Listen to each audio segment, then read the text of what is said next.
BCAAs o aminoácidos de cadena ramificada. ¿Por qué? Porque están denominados así por la interunión de metilos y estructuras químicas que tienen. Como vemos aquí, de hecho, a nivel de estructuras, vemos que son muy parecidas. Realmente son muy parecidas y estos tres aminoácidos constituyen entre un 35 y un 40% de los aminoácidos esenciales. Estos son aminoácidos que necesitamos aportar sí o sí en la alimentación, dentro de lo que es la proteína corporal, ¿vale? Dentro de lo que es el tejido muscular es entre un 35 y un 40 y los músculos esqueléticos un 14%. Entonces, lógicamente, estos aminoácidos son vitales. Y las funciones que tienen nos va a ayudar en el rendimiento atlético, reparación y desarrollo muscular. Va a ser un protector hepático, esto lo hablábamos en la conferencia sobre la carnitina, que los aminoácidos, ciertos aminoácidos, entre ellos carnitina y las BCAAs, nos van a ayudar a nivel hepático. Nos va a ayudar también dentro de lo que es la protección neuromuscular, reparación de tejidos, y nos va a ayudar tanto en el fallo renal crónico, en la fenilcetonuria y en la disquemia tardía.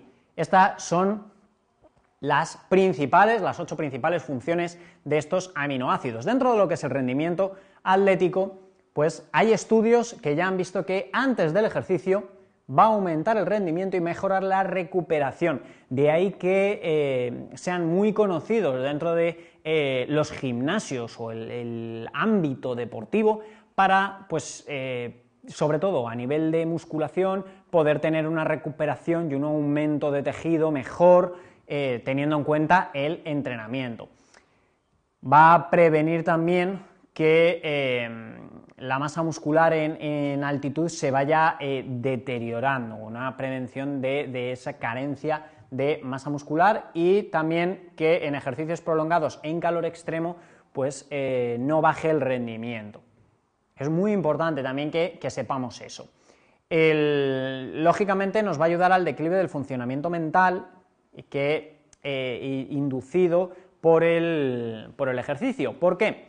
Porque con un correcto aporte de estos aminoácidos, lo que va a hacer, como las BCAAs interactúan y, digamos, compiten con, por ejemplo, el triptófano a la hora de entrar en el cerebro, si tenemos unos bajos niveles de BCAA, va a entrar en el cerebro mucho triptófano y eso puede generar un cansancio excesivo post-entreno. De ahí que el aporte de BCAAs va a evitar pues ese cansancio provocado por altos niveles de triptófano después del entrenamiento. Pueden ser útiles como fuente alternativa de energía cuando el glucógeno muscular se ha agotado, reduciendo así también la pérdida de los aminoácidos ramificados que ya están en el músculo. Si nosotros no tomamos ese complemento o ese suplemento de aminoácidos, pues lógicamente el cuerpo va a tirar de músculo después de gastar el glucógeno.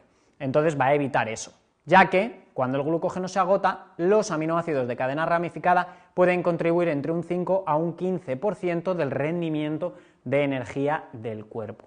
Entonces, para evitar que eso sea de nuestro propio cuerpo y poderlo hacer de la suplementación, pues es importante el tomarlo. Y son unos aminoácidos que para el rendimiento atlético, pues como estimula que el páncreas genere insulina y la insulina también ayuda a que los aminoácidos se utilicen y se asimilen de forma mejor, digamos que es un poco un beneficio de pescadilla que se muerde la cola. Por lo tanto, a nivel deportivo es bastante interesante el aporte de estos aminoácidos. Para reparación y desarrollo muscular hay que tener en cuenta que como entre un 35 y un 40% del tejido muscular son aminoácidos de cadena ramificada, pues va a hacer que todo lo que es el tema de esfuerzos musculares, mantenimiento de tejidos, preservar incluso los almacenes de glucógeno en el músculo, previene la descomposición de proteínas durante el deporte y juegan un papel importante en la retención del nitrógeno, que el balance positivo de nitrógeno pues es esencial para el desarrollo muscular. Todo esto va a hacer que mejoren mucho a nivel de reparación de tejidos, va precisamente a evitar que haya un desgaste y un deterioro a nivel muscular, de ahí que se considere pues, un efecto anticatabólico dentro de lo que es el organismo. Como protector hepático, pues con frecuencia se aprecian niveles reducidos de estos aminoácidos en plasma en pacientes con cirrosis hepática, encefalopatía hepática y malnutrición proteica en cirróticos. Como vemos, pues ahí tenemos la referencia número 9 de los estudios clínicos, y se ha demostrado que la suplementación puede apoyar a la salud hepática en alcohólicos con enfermedades hepáticas. ¿Por qué? Volvemos a lo mismo, porque si potenciamos la generación y el cuidado de los aminoácidos en los órganos, pues ese deterioro constante que nosotros nos autoprovocamos por el estilo de vida se mitiga. Obviamente, si nosotros tenemos un problema hepático producido por alcohol, el primer paso es dejar de provocarnos el problema hepático por alcohol.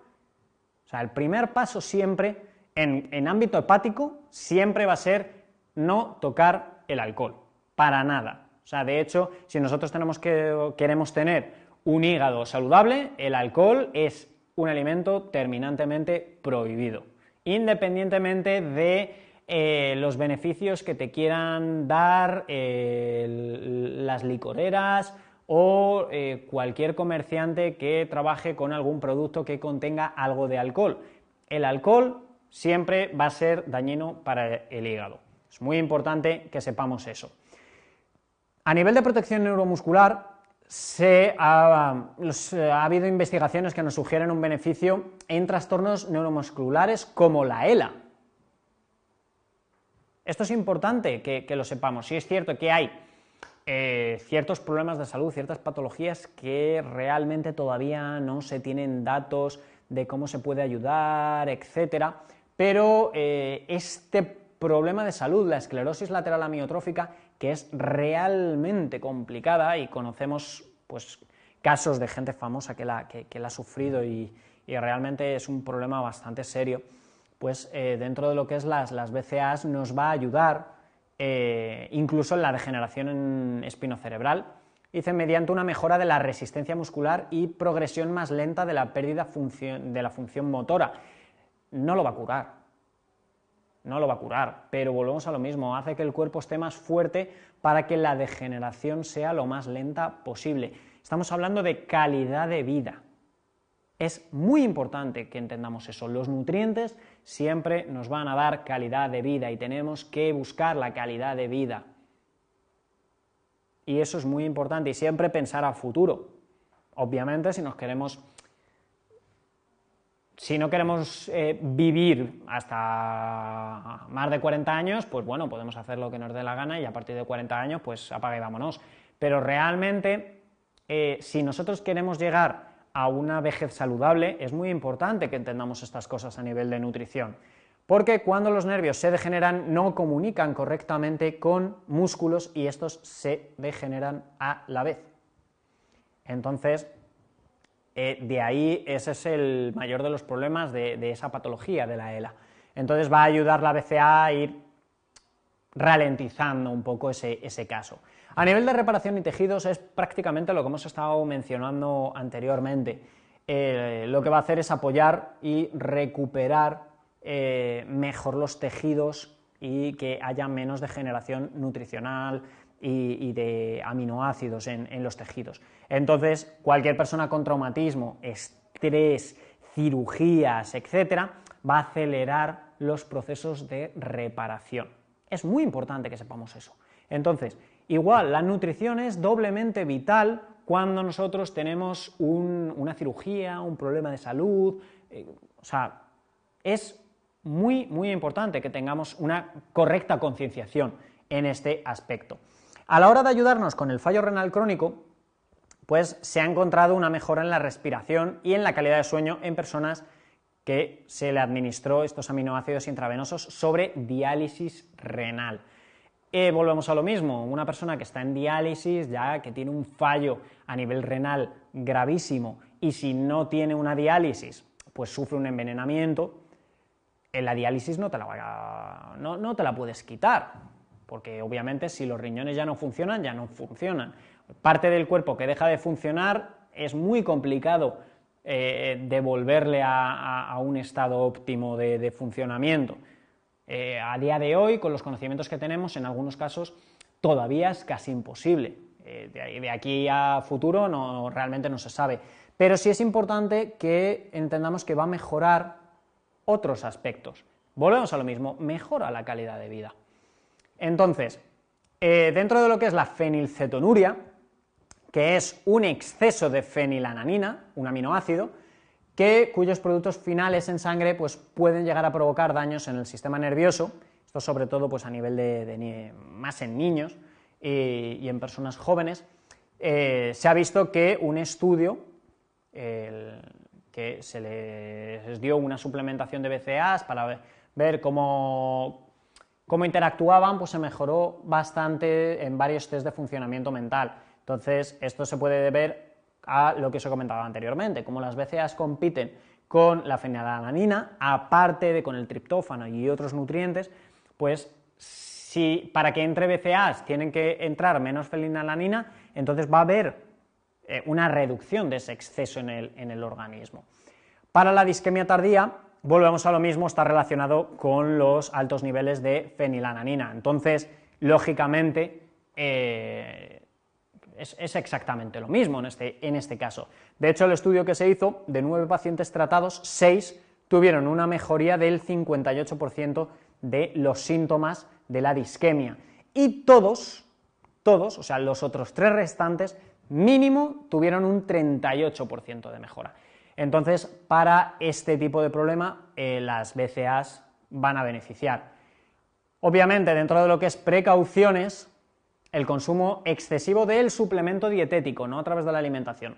El consumo del suplemento puede influir en los neurotransmisores que ayudan a mantener el humor y el estado de ánimo, precisamente porque compiten con tirosina, fenilalanina, con el triptófano y la metionina para el transporte dentro del cerebro. Entonces, lógicamente, si tenemos un exceso de este aminoácido, puede llegar a provocar que tengamos bajos niveles de estos aminoácidos, por lo tanto, provocar los diferentes problemas de salud derivados de la carencia de estos. A nivel de triptófano, por ejemplo, tendríamos pues problemas a la hora de serotonina y dopamina, que volvemos a lo mismo, de repente empezamos a tener problemas de serotonina y dopamina y decimos, a ver, ¿qué medicamento me tomo? Porque es que claro, porque duermo mal o tal, no.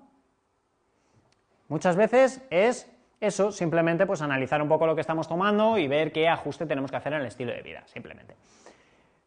El rango de dosificación de 200 a 300 miligramos hasta un máximo de 2 a 5 gramos de BCAAs al día. Ese es el rango de dosificación que hay y la dosis más común dentro de lo que es la complementación serían unos de 250 miligramos a 1 gramo de leucina y de 150 a 600 miligramos en isoleucina y valina, que lógicamente se toman juntos, no se da por separado. Digamos, la relación óptima a la hora del consumo de estos aminoácidos es una relación de 2-1-1, 2 de leucina, o sea que haya el doble de leucina por isoleucina y valina.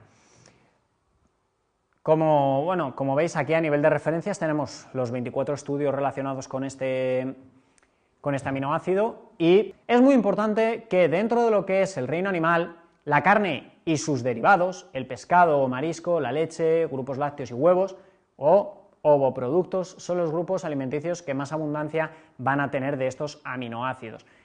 Básicamente por eso son proteínas que llevan todos los aminoácidos esenciales y siempre va a ser la principal recomendación cuando necesitamos aminoácidos, siempre va a ser la primera recomendación que nos va a hacer el profesional sanitario, nutricionista, etcétera, aunque lógicamente cada vez con las nuevas vertientes a nivel de estilo de vida, de alimentación, vemos que ya se está demostrando que se puede tener una correcta nutrición independientemente del estilo de vida que queramos tener. A nivel de proteína vegetal, las legumbres y cereales como arroz, trigo, cebada, avena, maíz, dentro de lo que es los frutos secos, van a contener cantidades que realmente son bastante interesantes de estos aminoácidos. Sí es cierto que dentro de lo que es el reino vegetal, la soja, el garbanzo, las algas, como por ejemplo la espirulina, son unos alimentos que contienen todos los aminoácidos esenciales. El resto nos vamos a encontrar que la gran mayoría de cereales, legumbres, frutos secos, no contienen todos los aminoácidos, de ahí que haya que combinarlos, pero mientras se combinen bien no va a haber ningún tipo de problema. Entonces, además, sí es cierto que para una persona vegana o centrada a nivel de alimentación vegetariana, las algas, sobre todo pues el alga espirulina, kombu, también tenemos la clorela, el alga afa, son realmente muy interesantes a nivel nutricional, incluso a nivel de proteína. Otros que nos van a aportar estos aminoácidos, pero muy baja cantidad, nos podemos encontrar hortalizas, frutas frescas o dulces, que pues bueno, tienen un contenido proteico menor, pero también nos lo va a aportar. Lógicamente, si queremos un nivel elevado de aminoácidos de cadena ramificada, pues un consumo de este tipo de alimentos vamos a necesitar mucha cantidad, aunque lógicamente a nivel calórico pues estos alimentos, como su gran mayoría de porcentaje es agua, pues no va a haber mucho problema, y en comparativas, pues 500 kilocalorías de proteína animal y 500 kilocalorías de hortalizas, pues luego comparándolo es muy probable que a nivel de proteínas, etcétera, estén un poquito más parejos, quitando obviamente pues ese aporte de agua.